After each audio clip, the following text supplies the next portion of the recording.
I was with my ex-partner. I thought it was extremely kind that his mom was going to throw a baby shower for me. Now, I had a child previously with a previous partner, but this was my, at the time, current partner's first child. She said that's why she wanted to throw the baby shower because he has never had one. Now, I wish I knew back then that it's a red flag when people start saying, we've been waiting for him to have kids, or we've been wanting him to have kids and get married, not you specifically. It's almost like you were treated like a surrogate.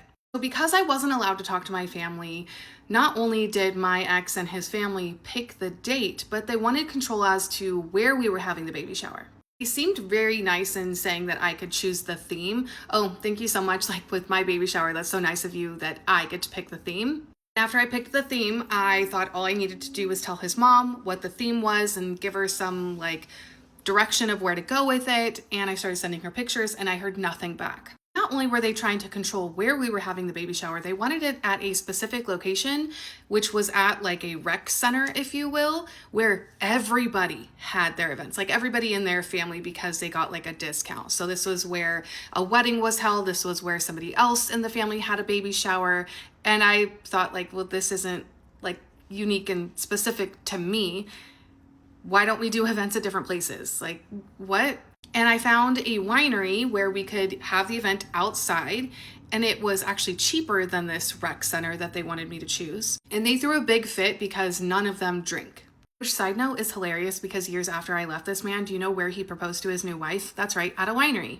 And they were super supportive of that. Anyways, I was told just about, 2 weeks before my baby shower, on the date that they chose to have my baby shower on, that none of the decorations were purchased because she was so focused on her other daughter-in-law and having a baby shower for her, even though she already had a child prior to that. So my ex's mom told me that I needed to order everything and I needed to come up with the payment on it. I also needed to pay for the location. I proceeded to figure out how to get the money and pay for everything, how to order a custom cake. And when I showed up at the time that my baby shower was supposed to start, nothing was set up.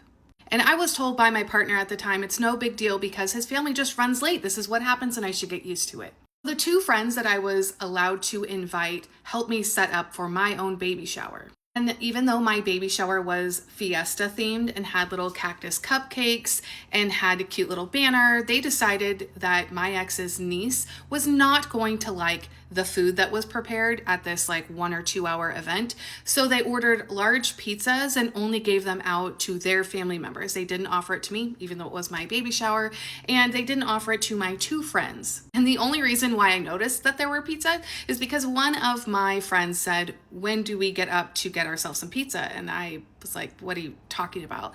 And I looked over and there were pizza boxes. And so I went over and asked, and they said, oh, we ate it all.